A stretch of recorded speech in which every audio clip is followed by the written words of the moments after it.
Hi, I'm Clive Gillinson, the Executive and Artistic Director of Carnegie Hall, and it's wonderful to welcome you all to Live with Carnegie Hall.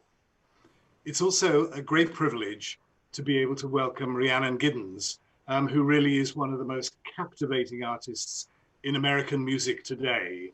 And in fact, she will be one of our Perspectives artists next season, exploring the African-American dimension of artists under oppression.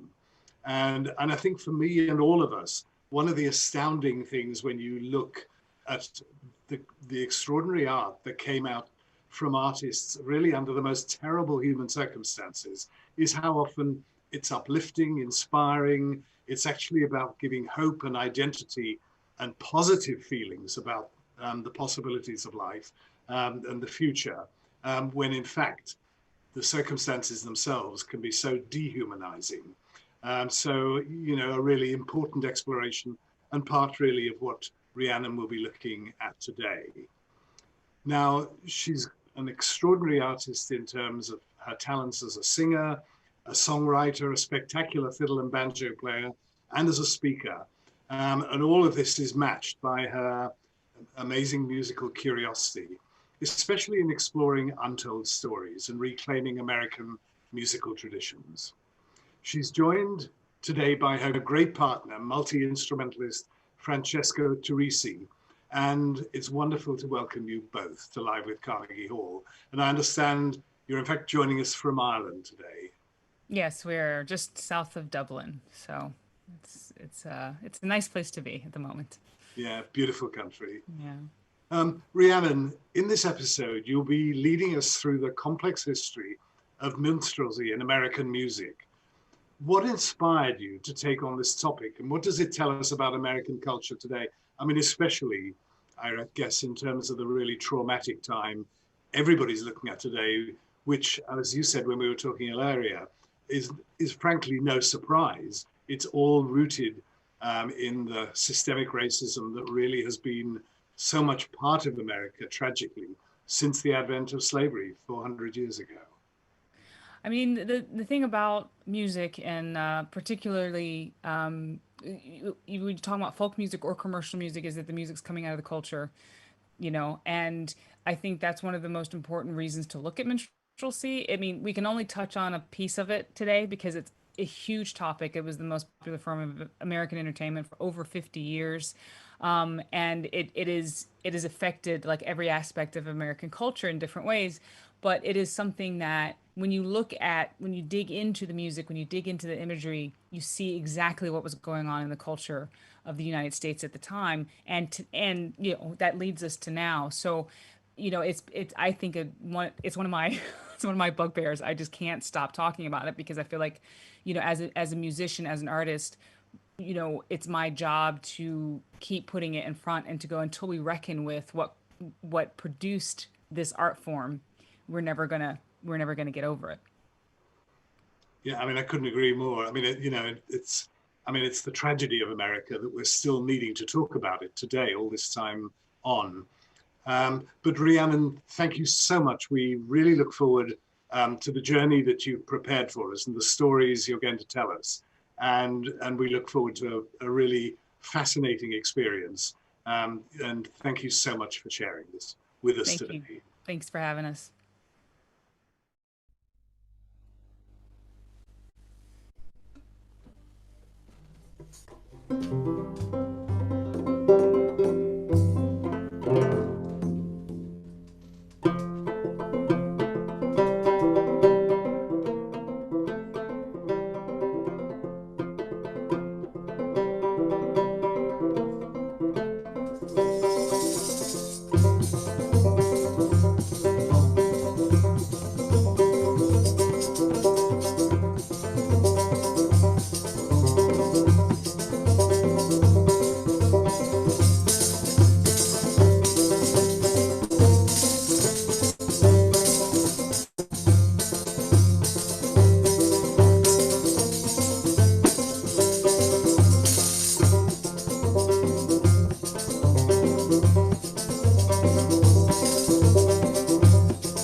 we just wanted to start off with a couple of tunes. These are two tunes from the Briggs Banjo Instructor from 1855, and I always knew the minstrelsy was terrible. I knew blackface was a bad thing, and that's kind of all I knew about it. And I started getting into into music and into early American music and into the banjo, and then I found a way into the music of minstrelsy with this instrument right here, which is a replica of a banjo from 1858. And this is the style that begins that period. And so there's two ways of looking at minstrelsy. You look at it from a musical point of view and from the imagery and the cultural context and all of the other stuff that has been talked about in some ways and needs to continue to be talked about. We wanted to start with the music because that was kind of the way that I found my way into really engaging with it as a complex, multi-layered phenomenon, which is what minstrelsy is. And it's one of the early ways that Francesco and I connected was through the music itself. Yes, I come from Italy, so obviously I'm a little bit of an outsider, you could say, to a lot of this music. But when I first met Rhiannon and she played for me these tunes, I was very impressed by, to me they sounded like a condensed version of like early 20th century American music. You could hear elements of the blues, you could hear elements of syncopated rag music, you could hear a lot of Africa in a lot of this tune, but at the same time you could hear jigs and reels. Everything was there already, and it's music that I never heard anyone play before. And so what we found is that when we talk about minstrelsy, what often gets left out is the music itself. So if we can just go to the first slide. Now, these are the Virginia Minstrels. That's the very first minstrel band, Dan Emmett, who is credited with writing the song Dixie, although that's a more complicated story with the black musician family from Ohio. That's a whole nother lecture. Formed the Virginia Minstrels, which was, as you can see, tambo, fiddle, banjo, and bones. And this is actually the image of American music that first went global. This is the first American group to go to England, to Ireland, they went everywhere there was English-speaking culture, and this was what was considered the first American cultural export. And as you can see by this, they would have been in blackface. We're going to address that in a little bit. But first of all, we wanted to talk about the two instruments that we connected to this music with, the banjo and the tambourine. Thank you. Yes, so the tambourine, it's very interesting. First of all, I'm Italian. We have a big tradition of tambourine playing in southern Italy especially, and everywhere in the Mediterranean. So I was immediately fascinated by this image. First thing I noticed, because unfortunately for a lot of percussion, especially in folk music, we don't have a lot of written stuff. We don't have a lot of documentation explaining. There were no treatises like the banjo one. So what we have left is iconography. We have to look at pictures and hope that the pictures represented how the players actually held the instruments and played. So the first thing I noticed was that the player in the picture holds the drum this way. If we can see that slide again, number one. And also a very interesting thing is this very dramatic pose, Thank you. Basically, a lot of times that we hear people talk about the performances of these musicians, they talk about them being quite acrobatic. They were called tambourine spinners sometimes, There was a lot of trills and spins and things like that. Now, the interesting thing for me is trying to understand how did they actually play this instrument. So this is the way we hold the drum in southern Italy. And I'm familiar with other styles of tambourine playing which survived in African American tambourine, like church gospel tambourine, for example, New Orleans tambourine, and also in South America and in Central America. But all of them hold the drum like this. It's a complete different grip with a complete different technique. So the fact that fascinated me was the fact that in the early minstrel pictures, the drum was held like this. So I started thinking, I wonder if there is a connection, So this is I started on a journey and on a story. Now we have very little time. I'll try to give you the short version of it. But I think what we find always when we research these things is that the stories are always very interesting, and there are always stories of people mixing and everything being connected, everything being passed on. My personal aim was to see if I could find a connection from the Southern Italian tamburello to the 19th century minstrel tambourine. So I kind of started digging backwards, because as far as we know, we can, so in the same way it's, for instance, for the banjo, right? We know that a lot of the players, the blackface players, would have listened first person to the black banjo players and probably trying to extract and extrapolate a style to use. So we can assume similar things with the tambourine, but we don't actually know. What we know is that traditionally, in a lot of the areas where the slaves came from in the United States, there is no traditional tambourine playing. There is some in North Africa, but it's quite different. So I looked at another type of tambourine playing which became extremely popular in the 19th century, and it was actually in England. And this is a very fascinating subject. Tambourine was extremely popular as a rhythm instrument throughout Europe in the 19th century, but especially in England, it had a big boom at the turn of the century. We know this because we have documentation talking about how even well-to-do young ladies were supposed to learn to play the tambourine alongside the piano and the harp. So fancy classical composers started writing sonatas for tambourine. There is like Clementi, who is like a very famous, Italian piano player living in London, brought a sonata for piano and tambourine. So this, why is not entirely clear, but we also have documentation describing how these young ladies were to learn from tambourine players who were black men. And this is a really fascinating subject. Basically, these tambourine players were part of the army. In the army, they had marching bands, which they called the Janissary bands. We don't have too much time to get into details. Janissary bands were the Ottoman army bands. They were like probably predecessors of the modern marching bands. They had winds and percussions. And in the 19th century England, there was this great trend for Orientalism. So they tried to recreate what they thought. Of course, they had never seen one probably in England, of the Ottoman marching bands. But what they thought it would look like. So they used brass instruments, woodwind instruments, and then they had a percussion section. And the percussion section was always 3 black men who were either slaves or ex-slaves, either from the United States or directly from Africa. And from the Caribbean. For the Caribbean, yes. And one of them played always the tambourine. Go figure where that came from is not really clear. There is some of the theories that the tambourine was very popular in London as a street musician's instrument. We also talk a lot about probably Italian musicians being on the street playing tambourine in London. Now, the interesting about this is why I tell you this story, is that we have 3 treatises on how to learn to play the tambourine from this time. And there is a direct link between the sort of young middle class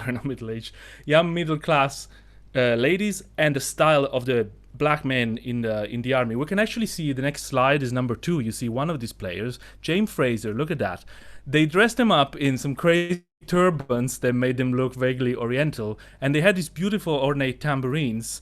So basically, they also describe their playing as being extremely acrobatic and virtuoso, and this possibly we can imagine would have influenced the style of what could be the tambourine playing in the minstrel bands later on. Now, the English army, of course, went everywhere where the empire was, right? So we can imagine, and we know for a fact that these drums were brought over everywhere. So we have tambourines like this in the Caribbean, in a lot of different islands. And for instance, if you look at the next slide, number 3, you'll see that you have an instrument that a lot of people might recognize. It's the bowron. The bowron it's not an ancient Irish medieval instrument like a lot of people think. It's actually a 20th century instrument, and it was a tambourine. You can see it very clearly in this picture that there is jingles. It was played by hand originally like this, which is a style that is described very, very clearly in those treatises. And anyway, so thank you for that. So where did the style come from? We don't really know. I started making a connection with Italy because I recognize, reading these treatises, I recognize a few elements of a particular tambourine style that comes from the Marche region. That's a central Italian region. We have tons of tambourines in southern Italy and in central Italy. If I want to show you some pictures of traditional tambourines from Puglia, which is it's in the next slide. Check that out. This is, by the way, also an instrument very often associated with women, frame drums. I don't have time to get into the whole history of frame drums right now. That's a whole other lecture. But you can see these massive drums with very rough jingles. This is from Puglia. Thank you. So in the Marche region, they play a style of tambourine which is more like this, smaller, with a thumb hole. And the traditional style has a lot of strokes which are exactly, like literally described in the treatises on the 19th century London. So I played some of these tricks. It's also a quite acrobatic style. Like, for instance, you heard me do this kind of thing before. This is everywhere in those treatises. Lots of trills and the spins like I did before. This is still traditional in all the Marche tambourine style.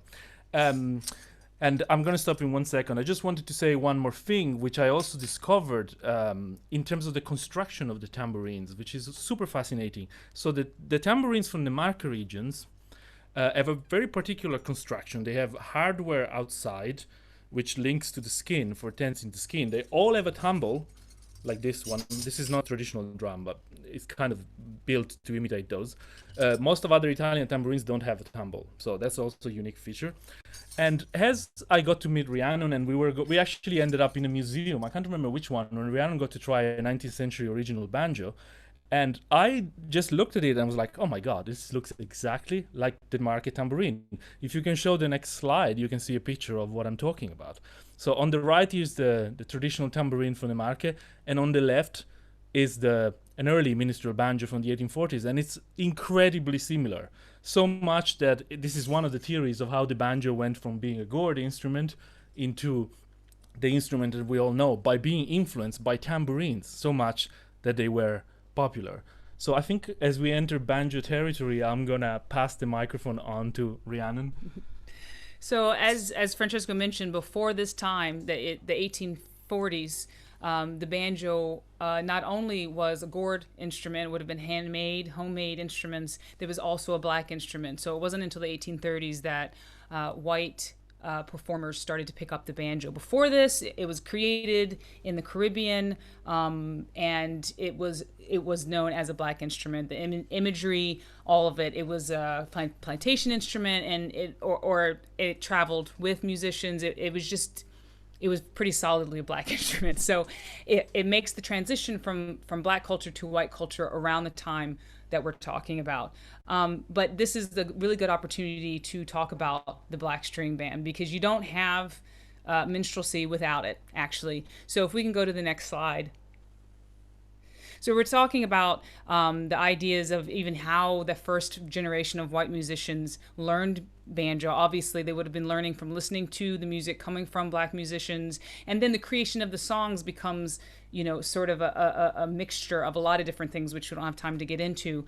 But it's very clear that would have had to happen for that first generation, since white people didn't play the banjo. So you see here a string band. The very first time it's notated that banjo and fiddle is played together is by black musicians in New England in the 1700s. So clearly the Virginia minstrels of 1843 is not a new thing. It is a copy of some stuff that's been going on for a long time. So here you even have the traditional lineup, tambo, fiddle, banjo, and bones. But since the tradition of the black string band has been almost erased from the narrative of American music, and it's really unfortunate because it is the backbone of so many genres. It's the backbone of the fabric. It is absolutely inextricable from the fabric of American culture, the black string band. So we're going to go through some images, just because we don't get to see enough images of black string bands. That's Joe Thompson. He was my mentor, fiddler that I got to learn from his family's music, and his musical lineage goes all the way back to the time of slavery. It is a beautiful thing to have. I'm very grateful for it. So that's the Tennessee Chocolate Drops with Howard Armstrong. So these bands were function bands. They were, you have to imagine this is the time before recorded music. So you had a dance, you needed a band. You had a function like this one. Obviously, this is at a resort somewhere, or maybe, and this is the band that's providing the music for everybody kind of gathered around. Notice that they're black. All the nicely dressed people are white, and then there's some of our folks down there in the corner. So they would have been playing for functions, for parties, for high class dances, for low class dances, you can keep going through these images. They would have been, there's the minstrel lineup, and there was pretty much any kind of instrument that you could get your hands on became part of these bands. There was no set thing. You see triangle, you're going to see all sorts of things. There's usually a banjo or a fiddle, a guitar. Here you have a stand-up bass and a wash-up bass. So they would have been playing for political rallies. They would have been playing for Highland Flings.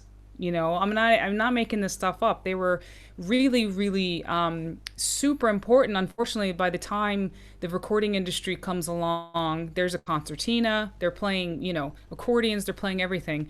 By the time that the recording industry comes along, a lot of this history starts to get edited out, and that's a whole nother another lecture about white supremacy. That's Cannon's Jug Stompers. So you have all of this going on, right? These black musicians being the backbone of the music that's being produced, particularly, not just for working class, but also the upper and middle and upper class as well. Then, of course, there's the Carolina Chocolate Drops, which is my first group, and we formed around the music of Joe Thompson, who was 86 when we met him. So we're going to play a couple of tunes for you now. The idea of this string band music being at the heart of a lot of the stuff that we're talking about musically. But this is obviously, these are two tunes that I learned. The first one's it's a one I learned in North Carolina, and the second one I learned from Hubby Jenkins, actually. But we've been kind of not recreating, but just sort of being inspired by the history in these stories. You listen to what Francesco is saying, and the idea of the mixing of cultures and people showing up where you don't expect them in history. It's just it makes it so interesting, and one of the reasons why the music is so compelling. So we're just gonna play a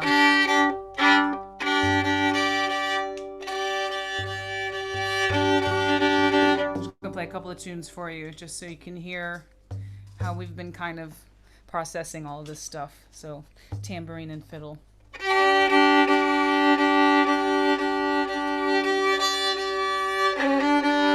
And I'm sorry if we're going kind of fast, but we're trying to cover a lot of material in a very short amount of time, and we're leaving so many things out.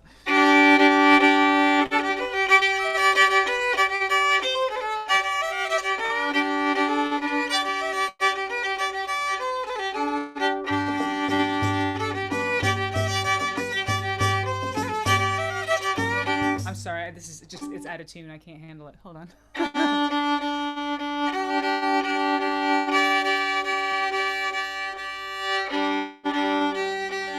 Okay, that's so much better. All right. Take two. Here's the beginning of a tune you may have heard before.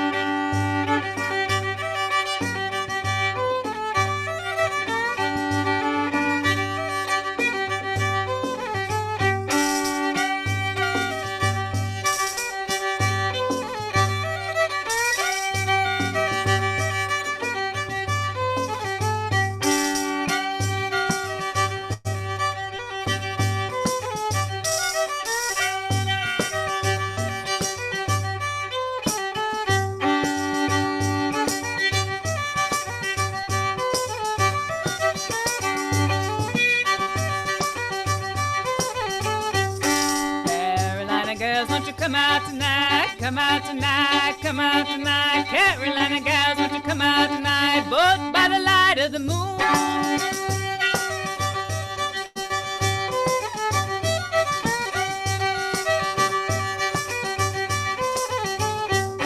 Won't you come out tonight, come out tonight, come out tonight. Won't you come out tonight? Both by the light of the moon.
to play a square dance.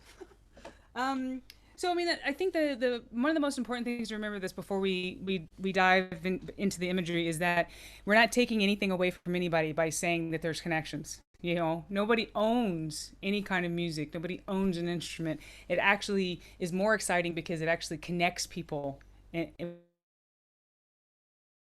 So, but you can't talk about minstrelsy without talking about the elephant in the room, which is the images and what it was used for outside of the music. So if we could go to the next slide, 17. Now this is William Sidney Mount is an amazing painter and very interested in music, and his detailing is just so we're so grateful that he decided to make these paintings because they show a lot of detail that gives us a lot of information.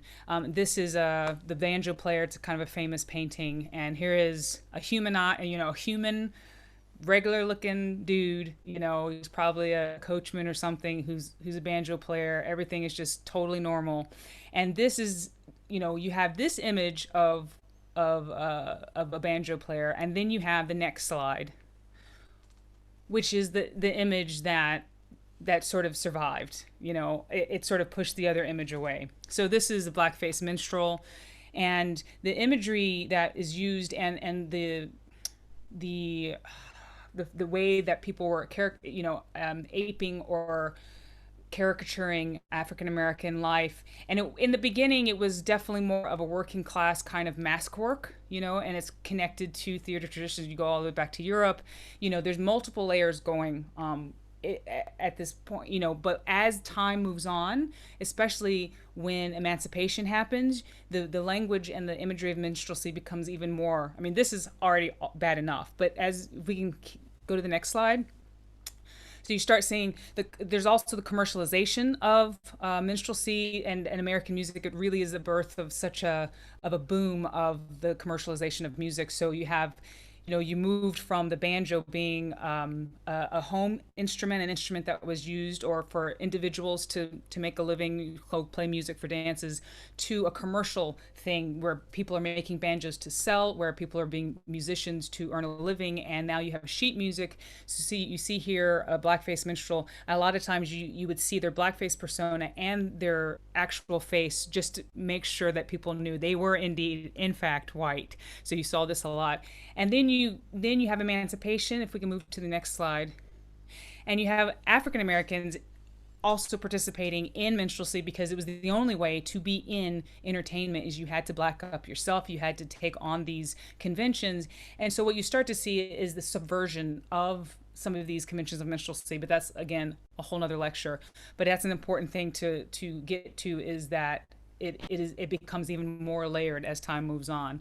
So then the next slide here, it makes the hop from the theater, the stage. So as minstrelsy is going down in popularity and it's kind of getting turned over to vaudeville, it starts, you start seeing images in movies. So this is, of course, Al Jolson, 1927, the jazz singer, and it's the first full-length talkie it has music in it. It's the story of a young Jewish man who's defying his father. He wants to go into entertainment. His father wants him to take over to be the cantor, and that's a whole nother American story. But unfortunately, it's using blackface as his mode of freedom, which is there's a through line there as well. So people say, why do we still talk about this stuff? Wasn't this a long time ago? And I go, well, it was, and it isn't. You know, it's still here, and it's the power of how damaging these images can be is almost incalculable. So when you go from Al Jolson to the next slide, please, where you have Judy Garland in 1938. Now, this is not to knock Judy Garland. She was probably 16 at the time and under the thumb of the studio system, but the system itself is messed up that this is, seen as okay, and that video clip is very disturbing to watch. Then you go to 1942, the next slide, Bing Crosby and Holiday Inn, which is where White Christmas comes from. Everybody knows that song. Well, this is where it comes from, is this movie with this long extended President's Day sequence in blackface. Then you have the jump to cartoons in 1942, the same year. You have Bugs Bunny. Here's the scene from this very popular cartoon. I remember many such instances of Bugs Bunny and blackface. And then you go, well, that was still kind of long ago. Well, next slide. This is the Lowell Showboat, full on blackface minstrel shows in 1977, which is the year I was born. So it's still it is really important to talk about. But what we're trying to do is to acknowledge all of that and to dig into that, but also to go back to the idea that those very first minstrel bands, what were they playing? Where did it come from? And so when I look at the music for this instrument, I don't get a lot of clues to what my African American ancestors were playing on this instrument unless I go to the music of minstrelsy. That is the path that I can follow. That is how I get to what they were playing as best as I can. So, and it's also important to remember that a lot of those musicians were working class musicians, and that there was all of this, back and forth between them. So I mean, there's class, there's race, there's we've just touched on a few things, and I just want to put this last slide up. It wasn't just a performative thing. It was also people just played these instruments in this music. Here you just see a regular old dude with his banjo and his regular old wife with her tambourine and their jawbone, which is a whole nother instrument we haven't even gotten into, between them. So American music is, it's full of these kind of really interesting crossroads. Okay, so I think we're gonna play a tune, and then we're gonna have a Q&A. So we're just gonna play a tune called "There Is No Other," and yeah, it's an original tune. It's an original tune, and it just came out of us exploring all of these things and finding how much these two instruments like to talk to each other.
Francesco Turrisi, Rhiannon Giddens, thank you all so much.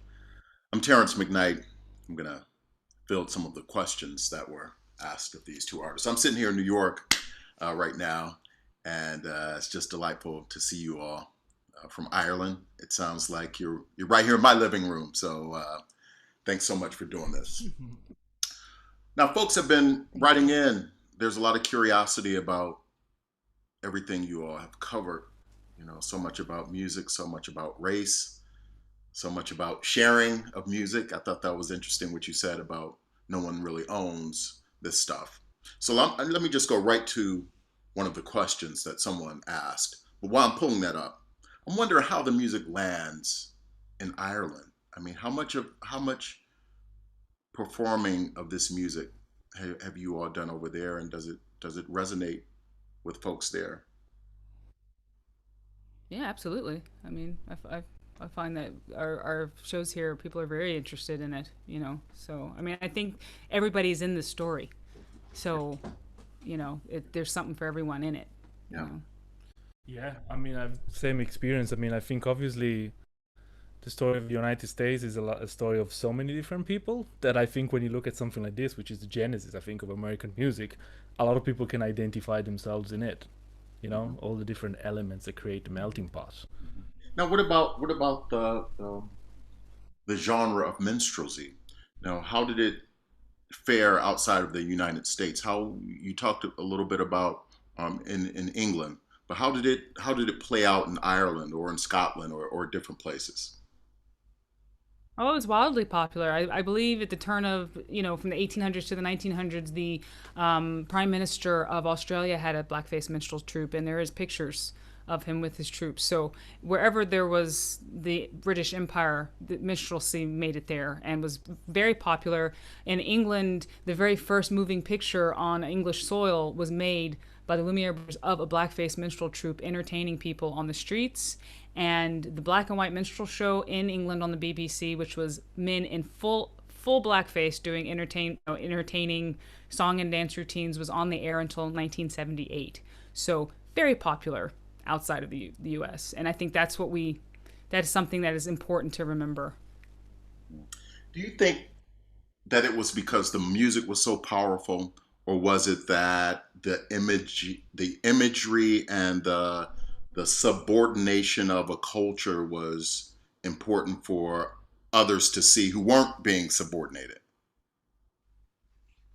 All of the above. I think that the music. I think that's where you have to kind of look at minstrelsy in it's like they're connected, but they're still two separate things. You have the music, which was very exciting for people because it was, you know, Africa and Europe interacting in a lot of different ways, and then you have, you know, the power of these images is that we have to remember that they are used to keep folk down, right? So if you are it's a really useful way to keep reminding other folks who are joining the white group, right? Because white is a construct, black is a construct. So it's a good way to remind other folks who are coming into the country and they're just starting to they want that step up into to becoming white. The way to do that is to then, you know, you can step on other folks, and the thing is like this imagery goes right into that, and so you don't even realize that it's affecting you because it's everywhere, you know, and it makes it okay to feel this way against a certain group of people. And I also think it's actually a very old thing, you know, like we have songs from the 16th century, from Portugal, from Italy, which are pretty much the same concept, basically making fun of how African people would have been talking and singing. They weren't only and exclusively referring to African slaves. They were also had like in Italy we had lots with Germans, for example, with Jewish people. But that kind of idea is definitely old. Mm-hmm. Yeah. Now I want to read this. I'm going to read this question verbatim. I don't want to mess it up for someone who took the time to write it. And it says, "Minstrelsy is such a strange institution. The artist is recognized for their artistry, but not their humanity. Are there any reading recommendations that you can make?" Gosh, yeah. There's a lot of really good stuff being published about minstrelsy. There's Love and Theft. There is The Demons of Disorder, which is a really good book on the early years of minstrelsy by Dale Cockrell. I think the thing to remember is that it stretches for like 70 years. You know, it goes on for a really long time.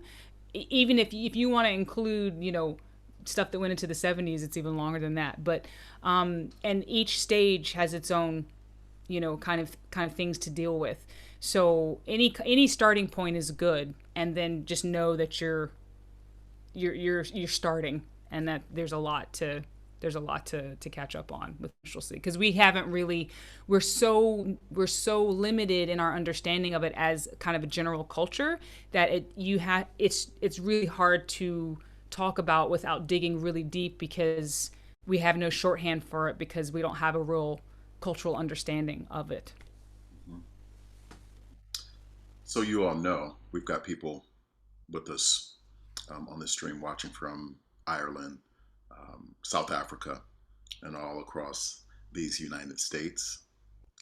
So everybody, nice to be here with you all. Rhiannon, Yeah, thanks. Yeah. now some folks may know that you delve into what we call Western European classical music. You host a podcast about opera. How much work have you done in tracing Western European classical music back to Africa? Have you delved into that at all? Well, I mean, in terms of that's actually, you know more about that than I do. Yeah, well, I've studied a lot of what we call early music, and okay, so I mean, there's a lot to talk about, of course. There is influences everywhere. If we look as back as the Middle Ages, which is supposedly kind of the beginning of Western classical music, there is a huge influence from North Africa, of course. The Arabic Empire, not only music, they brought pretty much everything that we know later on.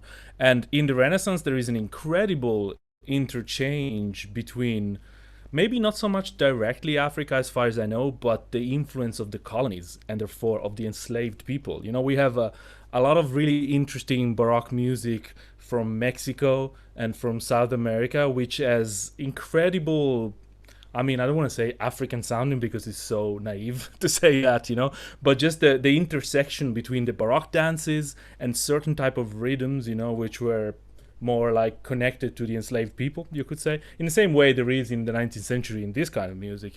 So there's definitely a huge influence like that. There is, in the history of Western music, you see this all the time. The music that comes from the street becomes really popular because it's kind of exotic, and I see this in a similar way, the same way the guitar became popular in Spain. It's that kind of idea of, let's make folky sounds, rough sounds, let's make them more elevated, so there's definitely a lot of that kind of idea for sure, as far as I know. I don't know if you have any Yeah, other. I mean, it's just like the story of music is this story. Is a constant cycle and circle and back and forth. And what we start talking about with minstrelsy is then who is profiting off of it? What is it doing culturally? How is it going? How is it contributing to the negative stereotyping that can then turn into somebody killed by a police officer? You know what I mean? So this is why I think it's important to talk about this stuff, because you can't dismiss music. It is absolutely what is happening in our culture is coming out in the music. And so you can learn a lot by looking at this stuff. This is such a timely conversation and presentation for many reasons, but I'm thinking about Juneteenth being tomorrow, which marks the emancipation of so many African Americans. And I'm thinking about you talking about these string bands. And I'm curious as to if the performers in these string bands, if that, by the fact that they were musicians and performers and playing for all these events, did that buy their freedom, or were they still enslaved peoples? Well, there is a very interesting subset of runaway slave ads where people would put an ad in the paper if an enslaved person that they had ran away. There's an interesting subset of these ads of musicians.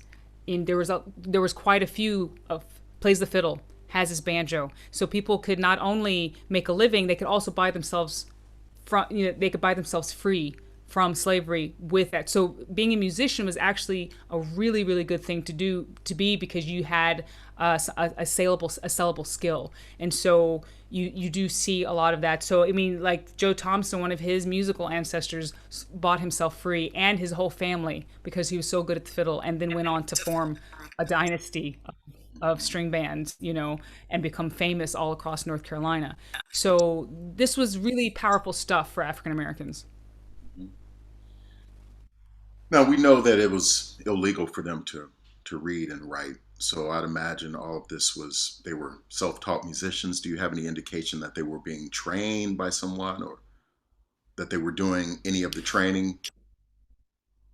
I mean, you would have that like you would have it in anything. Some folks may have been taught by, so they could help with the bookkeeping or something. There's so many different, there's not one monolithic enslaved experience. And that's the same for musicians. So a lot of this would have been passed down orally for sure. But then you have, for example, the Hand Sloan document, which is one of the earliest tunes written down, heard from enslaved Africans in the New World. And this is in Jamaica. And it was written down. And we find out that the guy who wrote it down most likely was a colored, a man of color, and who knew how to write music notation. And so a white man had asked him to do this, and so he wrote this down. So there's all these different kinds of experiences that these people had, and a mixture of all of it. But the thing that is to be remembered is that the impact was massive. The impact of what these Black musicians was doing was massive on American culture and music. Yeah. Do you find that that the instrument, the banjo, and these string bands were pervasive around the colonies, or was it like strictly an American phenomenon? They were everywhere. I mean, there's a lot of writings about the instruments that were being played, about the folks, and there's like writings about in Congo Square. This kind of, the Europeans had this fascination, but they couldn't really write about it, and they would say stuff like it's rude and it's this and it's that, but they were clearly fascinated by it, and so they were, wherever there were enslaved people, there was music, and there was this thing. And the thing is, we have to remember is that at this time, being a musician, especially being you were a function, you had a function. There was no I'm going to perform for you with this kind of music. It was I'm going to play for the dance, I'm going to play for this. And at this time, that was a servant's role. So often that was, so it became a very, very intertwined with, enslavement. And so you had a lot of enslaved musicians playing for the white folks' dances, playing for their own dances. This is the best guess that where square dance calling comes from. It's from actually African American musicians reminding the folks who don't have the dancing masters coming over anymore from England how to do the dance. So because they had to learn all the styles. You had to learn all the styles. That's the thing. I mean, a lot of what we also forget is that these Black musicians who are coming from, as soon as they set foot in the New World, they are already having to acculturate, because they might be next to somebody who was from halfway across the continent, didn't speak their language, didn't have their same religion. So Black people who were brought over to the New World automatically already had to adapt, because they, it's not like Germans coming over, there's the home country. We had a home continent. That's not the same, So the beginning of African American culture begins right then, and the idea of taking something and synthesizing it within the culture, and then it goes out. This is what you see over and over and over again. This is a lot of fuel for your creative energy. I can feel that. I mean, why wouldn't it be? Yeah. I'm wondering, has anyone ever mistaken your purpose in making this music and keeping this history alive? You know what I mean? Has someone just mistaken how? What do you mean? I think because the songs, the minstrelsy has such racial implications, and certainly we have people in our society who feed into the negativity of those implications and who thrive off of that. And I'm wondering, have you ever been mistaken for someone who is doing this for another purpose other than the purpose that you're doing it for? And how have you No, yeah, no, I don't think so. I'm very clear. I'm very clear about how horrific this stuff is, but I'm also very clear about what we can learn from it. And what I'm trying to do is be educated and use the vast network of scholars that have published about this stuff and do my research. And all mistakes are mine. I do what I can as a performing musician to help highlight their work and help bring it forward, because it's really important for folks who may not pick up those books to get these little bits of information, and it kind of broadens their idea, because when you look at the white supremacist suppression of the natural, of what American music actually was, that happened in the 20s and 30s, the rejiggering of it as, of string band music and square dancing and everything as a white ethnic, music, which was done very deliberately, as an attempt. Anyway, when you look at all that stuff, all you have to do is go, but here's this, this, and this, and you see it so clearly. So if we can, do that, then I feel like that's kind of our purpose, here is to do that and to illustrate it with the music, because the music says it all. Yeah. Well, thank you all so much for taking this time to spend this day with us and share your craft and your passions. And thank you all for joining us here on this series from Carnegie Hall. But I understand we got a little bit of time, so you're going to do something else. Yeah, we have one more song, because you think about what do you do with this information, right? So we try to spread it out and just, people can take what they want from it. As artists, it starts to go into your music. And so as I was looking at this material around the time of slavery, I mentioned ads. There were also ads for people who were for sale. And one of these ads really struck me. And so I decided to write this song on this banjo, the minstrel style banjo, which is, I hear Africa all up in this instrument, because it is so much closer to there than it is to the modern bluegrass banjo. And I decided to write this. The song came out on this instrument. So this is why I do this research, because then a voice that I feel like is an important voice can come through me, and then maybe it impacts somebody else. So this is a song I wrote after reading one of these ads where it talks about a young woman who was for sale, and it mentioned that she has with her a 9-month-old baby who was at the purchaser's option. And there's kind of everything in that phrase. And thank you to Carnegie Hall for having us do this. Thank you, Terrence, for wonderful moderation. And we're just going to do this song. We want to mention, I know there might be, anyway, we do have a couple of shows next year where I'm one of the perspective artists for Carnegie Hall, dealing with all of the stuff. There is no other show, and also a show about minstrelsy, which will also have my nephew, who's a rapper. So we're trying to connect minstrelsy from then to now, and in ways. So that's exciting. So stay tuned for that'll be next year. We also, I think it's okay to mention this. We also have a Patreon. Where we're kind of delving into these instruments and this history and talking about the books that we're reading and stuff. So you can check that out.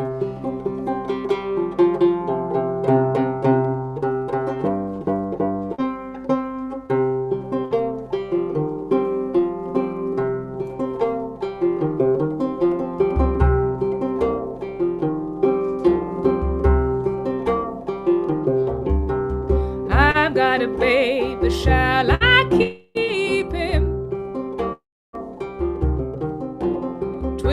The day when I'll be weeping, but how can I love him any less? This little babe upon my breast. You can take my body, you can take my bones, you can take my blood, but not my soul. You can take my body, you can take my bones, take my blood, but not my soul.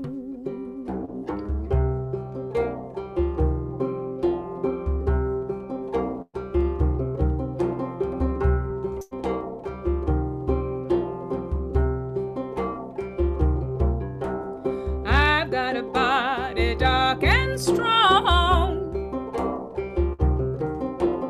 I was young, but not for long. Me to bed, a little girl, left me in a woman's world.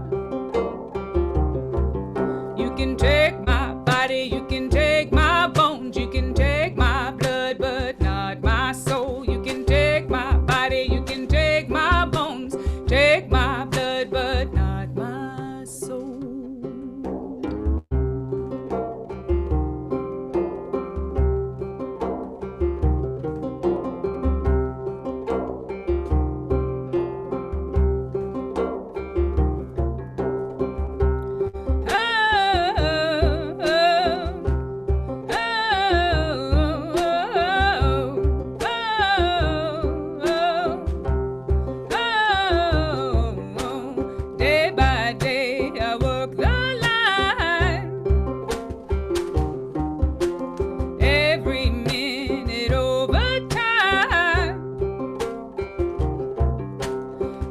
fingers nimble, fingers quick.